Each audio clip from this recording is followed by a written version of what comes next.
अब हम डिस्कस करेंगे एपिस्पेडियास सर्जरी के बारे में। तो अगर सबसे पहले अगर हम बात करें एपिस्पेडियास के, तो एपिस्पेडियास जो रहता है उसमें जो पेनाइल यूरेथ्रा है उसमें डॉर्सल साइड में डिफेक्ट होता है। और ये बेसिकली अगर हम बात करें तो इसका प्रेजेंटेशन दो तरीके से होता है। पहला, एक तो ये आइसोलेटेड रहता है, आइसोलेटेड एपिस्पेडियास हो, और दूसरा जो रहता है ये एक कॉम्प्लेक्स के फॉर्म में रहता है, ब्लैडर एपिस्पेडियास एक्सोस्ट्रोफी कॉम्प्लेक्स। तो ब्लैडर एक्सोस्ट्रोफी होता है, उसमें एपिस्पेडियास होता है और क्लोइकल एक्सोस्ट्रोफी होता है, उसको बीक बोलते हैं। तो ऐसा क्यों होता है? ऐसा इसलिए होता है कि जैसे हम मान के चलें कि ये है यूरोजेनिटल मेम्ब्रेन और इसके ऊपर रहता है ट्यूबरकल। तो ये जो ट्यूबरकल रहता है और बगल में क्या रहता है, लेबिया मेजोरा माइनोरा जो बनती है। तो यूजुअली क्या होता है इंट्रायूट्राइन लाइफ में, जो ये क्लोजर रहता है इसमें इस साइड से मेजोडर्म आती है और ये क्लोज होता है। तो यूजुअली जो रहता है क्लोइकल मेम्ब्रेन, उसके पास खुद की कोई मेजोडर्म नहीं रहती है। मेजोडर्म का माइग्रेशन होता है, मेजोडर्म लेयर आती है और धीरे धीरे जैसे अगर हम देखें तो ये क्या हो रहा है, मेजोडर्मल माइग्रेशन, मेजोडर्मल माइग्रेशन हो रहा है और ये क्लोज होता है। तो ये सब की शुरुआत कब होती है? इन सब की शुरुआत होती है जब यहाँ पे यूरेथ्रल प्लेट डलता है और ये जेनाइटल ट्यूबरकल होता है, जब उसमें यूरेथ्रल प्लेट डलता है तो धीरे धीरे सब आपस में क्लोज होने लगती है। और जैसे जैकेट होता है, जैकेट उसमें जो स्लीव लगी रहती है, यूजुअली हमने देखा है कि उसके जो जैकेट होते हैं उसके बीच में दो पार्ट होते हैं, ऐसे बीच में चेन होता है। तो ये नीचे से हम जैसे बंद करते जाते हैं दोनों जैकेट को, तो इस तरीके से हमारा एब्डोमेन भी क्लोज होता है। तो यूजुअली क्या होता है कि अगर ये मेसोडर्म माइग्रेट नहीं करेगा, तो अगर ये मेसोडर्म माइग्रेट नहीं करेगा तो होगा क्या कि ये क्लोजर नहीं हो पाता है। अब ये क्लोजर नहीं हो पाएगा तो ये सारा स्ट्रक्चर जो यहाँ से यहाँ तक का है वो ओपन रहेगा। तो उसमें अगर बात करें तो क्या ओपन रहेगा, ब्लैडर ओपन रह सकता है, फिर उसके बाद ये यूरेथ्रा ओपन रह सकता है और जो ये स्ट्रक्चर है आपस में फ्यूज नहीं होंगे। तो आपस में फ्यूज नहीं होंगे तो यहाँ पे ये जो जेनाइटल ट्यूबरकल होता है फीमेल्स में क्या बताता है, क्लिटोरिस, तो बाइफिड क्लिटोरिस हो जाता है और यहीं पे प्यूबिक बोन रहती है, प्यूबिक बोन भी आपस में फ्यूज नहीं करती है। और यूजुअली होता क्या है कि जो ये जेनाइटल ट्यूबरकल रहता है, अगर ये और ऊपर माइग्रेट कर जाए, जैसे यहाँ पे आ जाए, तो ये जो डिफेक्ट है यहाँ पे क्लोज नहीं होगा, तो फिर ये जो रहता है सीवियर ब्लैडर एक्सोस्ट्रोफी एपिस्पेडियास कॉम्प्लेक्स की तरह प्रेजेंट करता है। जबकि अगर अपनी ओरिजिनल लोकेशन पे रहे तो ऐसे केस में आइसोलेटेड एपिस्पेडियास होता है। और ये जो क्लोइकल मेम्ब्रेन होता है, ये क्लोइकल मेम्ब्रेन जो रहता है वो रप्चर होता है। रप्चर होता है तो यहाँ पे दो ओपनिंग बनती हैं, एक यूरेथ्रोजेनाइटल और एक एनल ओपनिंग बनती है। अब इसके ऊपर एक मेम्ब्रेन है, अगर वो रप्चर नहीं हुआ, अगर कोई मेसोडर्म नहीं आया, रप्चर नहीं हुआ, तो होगा क्या, दोनों ओपनिंग एक रहेगी और कई बार क्या रहेगा, एनल एट्रेसिया भी मिल सकता है। एनल ओपनिंग जो रहेगी वो खुली नहीं रहेगी। तो ये जो रहता है पूरा क्लोइकल एक्सोस्ट्रोफी एपिस्पेडियास कॉम्प्लेक्स में ये सब चीज़ें मिलता है। तो ये तो एक ओवरव्यू था समझने के लिए कि जो एपिस्पेडियास होता है उसमें क्यों जो रहता है आइसोलेटेड डिजीज मिलती है और क्यों जो रहता है ब्लैडर एपिस्पेडियास कॉम्प्लेक्स मिलता है। अगर हम बात करें, अगर आइसोलेटेड डिजीज मिल रहा है, और सबसे पहले अगर हम मेल्स की बात करें तो आइसोलेटेड डिजीज जो रहेगा मेल्स में अलग प्रेजेंटेशन रहेगा, फीमेल्स में अलग रहेगा, क्योंकि ऑर्गन्स अलग अलग होते हैं। तो मेल्स में इसकी बेसिकली जो रहेगी तीन जगह ओपनिंग रहेगी। पहला अगर हम देखें तो ग्लैंड्स पे रहेगी, तो उसको बोलते हैं ग्लैनुलर। दूसरा पेनिस पे होगी तो उसको बोलते हैं पेनाइल। और तीसरा पीनो प्यूबिक रीजन में हो सकती है। तो ये तीन जगह एपिस्पेडियास की ओपनिंग हो सकती है। अगर ग्लैंड्स में रहता है तो यूजुअली जो रहता है बिनाइन कंडीशन होती है और ज़्यादा बड़ा डिफेक्ट नहीं है तो हम मैकपाई भी कर सकते हैं। यूजुअली मैकपाई जो रहता है हाइपोस्पेडियास की सर्जरी हो जाती है। बट अगर इन केस ग्लैंड्स पे बहुत कोई नॉर्मल सा डिफेक्ट है तो ऐसे केस में मैकपाई कर सकते हैं। नहीं तो जो मेन सर्जरी हम लोग करते हैं वो होता है कैंटवेल रैंसली। तो कैंटवेल रैंसली करते हैं इन केस ऑफ ग्लैनुलर। अगर हम बात करें पेनाइल रीजन में, अगर पेनाइल रीजन में अगर हो रहा है तो ऐसे केस में हमें दो सर्जरी में से चूज करना रहता है। आइदर हम लोग कैंटवेल रैंसली कर सकते हैं, या जो है बात करें तो मिचेल रिपेयर कर सकते हैं। तो ये दो तरीके से हम पेनाइल रीजन में जो है एपिस्पेडियास को रिपेयर कर सकते हैं। तो ये है मिचेल रिपेयर। अब बात करें पीनो प्यूबिक रीजन में, तो पीनो प्यूबिक रीजन में भी यही दोनों ऑप्शन रहता है, और साथ में हमें जो रहता है ब्लैडर, पीनो प्यूबिक में क्या होगा, इनकॉन्टिनेंस हो सकता है, ब्लैडर नेक इन्वॉल्व हो सकता है, तो ऐसे केस में हमें सर्जरी कॉम्प्लेक्स हो सकती है। तो यहाँ पे जो प्रीफर करते हैं, यहाँ पे भी मिचेल रिपेयर प्रीफर करते हैं यूजुअली, और नहीं तो कैंटवेल रैंसली कर सकते हैं। तो ये जो रहता है प्रोसीजर, बेसिकली अगर हम एपिस्पेडियास की बात करें तो जो दो प्रोसीजर है वो कौन कौन से हो गए, एक हो गया मिचेल रिपेयर और दूसरा हो गया कैंटवेल रैंसली। तो जो कैंटवेल रैंसली है, यूजुअली इसमें क्या होता है, यूजुअली अगर हम बात करें तो इसमें हम पेनिस का पार्शियल डिसअसेंबली करते हैं। तो पार्शियल डिसअसेंबली करते हैं, इस वजह से ये कम मॉर्बिड होता है। जबकि अगर हम बात करें मिचेल रिपेयर का, तो इसमें कंप्लीट डिसअसेंबली करते हैं। तो डिसअसेंबली का मतलब क्या है कि हमारा पेनिस जो रहता है किसका बना रहता है, कॉर्पोरा कैवर्नोसा जो दो होती हैं, और कॉर्पोरा स्पंजियोसा, और तीनों आगे जाके ग्लैंड्स का जो पोर्शन रहता है वहाँ पे मिलती हैं। तो अगर हम क्या करें कि कॉर्पोरा स्पंजियोसा कैवर्नोसा ये अलग करके तीन स्ट्रक्चर बनाते हैं, तो उसको कंप्लीट डिसअसेंबली बोलते हैं। जबकि अगर हम बात करें जो रहता है आगे, अगर ग्लैंड से अगर हमने उसको कनेक्टेड रहने दिया है, तो ऐसे केस में उसको बोलते हैं कैंटवेल रैंसली। फिर अगर हम बात करें प्रोसीजर की, तो जो हम कैंटवेल रैंसली करते हैं उसमें अगर हम बात करें, सबसे पहले हम देख लेते हैं कैंटवेल रैंसली। तो कैंटवेल रैंसली कैसे करते हैं, कैंटवेल रैंसली में हम लोग सबसे पहले पेनाइल डीग्लविंग करते हैं, और पेनाइल डीग्लविंग किया तो इसमें यूजुअली क्या रहता है, अगर छोटा मोटा कॉर्डी रहता है तो अपने आप रिलीज हो जाता है। फिर उसके बाद हम लोग यूरेथ्रल प्लेट मोबिलाइजेशन करेंगे। तो यूरेथ्रा प्लेट को मोबिलाइज करेंगे और उसको ट्यूबलराइज करेंगे। तो प्लेट मोबिलाइजेशन और ट्यूबलराइजेशन करते हैं, और फाइनली उसको फिर मिड लाइन में रीपोजिशन कर देते हैं। तो ये जो मिड लाइन में रीपोजिशन करते हैं, ये यूजुअली रीपोजिशन कैसे करते हैं, पार्शियल डिसअसेंबली के थ्रू करते हैं। और फिर फाइनली जो रहता है ग्लैनुलोप्लास्टी करते हैं, ग्लैंड्स का रिपेयर करते हैं ताकि वो जो रहता है ओपनिंग अच्छी दिखे। तो ये तो कैंटवेल रैंसली का तरीका होता है। अगर हम बात करें कि मिचेल रिपेयर में क्या करते हैं, तो मिचेल रिपेयर में बेसिकली जो रहता है इससे ज़्यादा सीवियर कंडीशन होता है, और उसमें जो रहता है हम तीन जो स्ट्रक्चर रहता है उसमें हम डिवाइड कर देते हैं पेनिस को, जो हमने ऊपर बताया था। फिर अगर हम बात करें जो दूसरा होता है बीक प्रोसीजर, उसको हम देख लेते हैं। तो अगर ब्लैडर एक्सोस्ट्रोफी एपिस्पेडियास कॉम्प्लेक्स है, जिसको बीक बोल रहे हैं, बीक, तो इसमें हम लोग बेसिकली दो तरीके से रिपेयर कर सकते हैं। पहला जो रहता है स्टेज रिपेयर करते हैं, और ये मॉडर्न तरीका होता है, तो इसलिए इसको बोलते हैं मॉडर्न स्टेज रिपेयर। ठीक है, तो ये हो गया मॉडर्न स्टेज रिपेयर ऑफ एक्सोस्ट्रोफी। तो ये जो तरीका रहता है, ये बेसिकली इसको बोलते हैं MSRE, और इसको सबसे पहले किसने दिया था, डॉक्टर जेफ ने, तो इसलिए इसको जेफ रिपेयर भी बोलते हैं। और फीमेल्स की अगर हम बात करें, तो फीमेल्स में अगर हमें एपिस्पेडियास जो रिपेयर करना होता है, तो मोस्टली हम लोग जेफ रिपेयर टेक्निक से ही करते हैं, जो कि बीक के लिए भी होता है।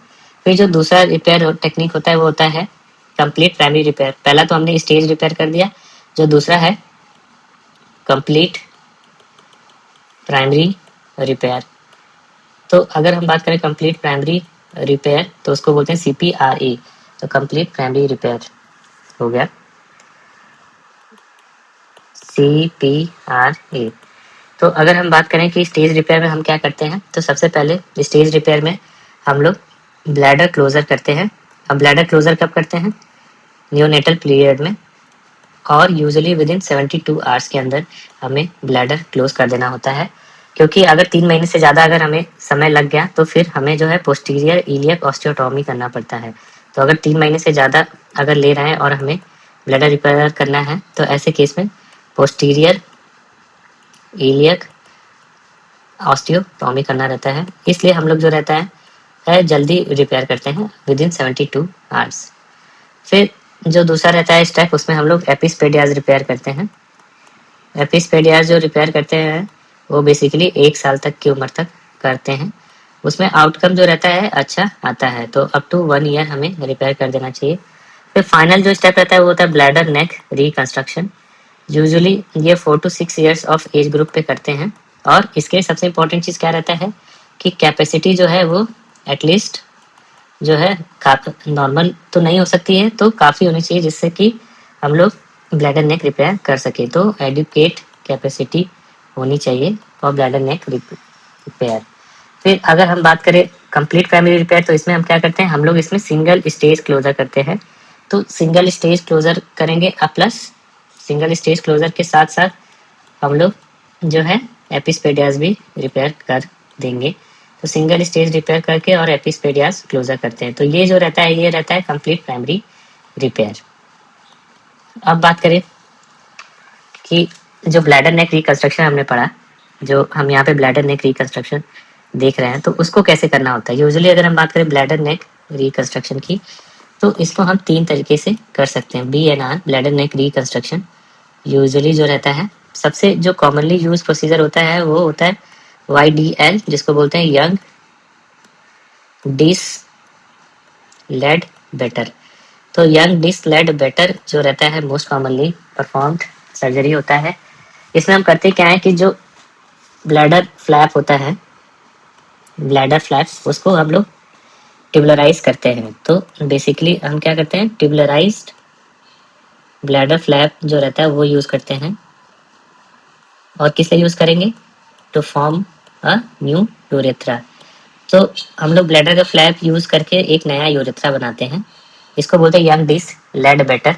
साथ में इसमें हमें यूरेट्रिक री इम्प्लांट भी करना रहता है, ये इसका एक इम्पॉर्टेंट पार्ट होता है। तो इसलिए हमें ध्यान देना है यूरेट्रिक री इम्प्लांटेशन, इसलिए इसमें लेड बेटर वर्ड आ रहा है, क्योंकि लेड बेटर पॉलीफेनोल भी एक टेक्निक होता है। तो यूरेट्रिक री इम्प्लांटेशन करेंगे, और ये यूजुअली ट्यूबलराइजेशन के पास जो करते हैं हम लोग, और क्या करते हैं, जो अगल बगल की म्यूकोसा रहती है उसको डीग्रेनुलेट करते हैं, जिसको बोलते हैं डी म्यूकोसालाइजेशन। तो डी म्यूकोसालाइजेशन एंड फ्लैप ट्यूबलराइजेशन, फ्लैप को ट्यूब्यूल्स के फॉर्म में बना रहे हैं, तो फ्लैप ट्यूबलराइजेशन। तो ये चीज़ इंपॉर्टेंट रहता है यंग डिस लेड बेटर में, कि अगर जैसे ये ब्लैडर है, तो ब्लैडर में ये जो अगल बगल वाला रीजन है इसको डी ग्रेनुलेट करते हैं और फिर उसको हम लोग यूज़ करते हैं।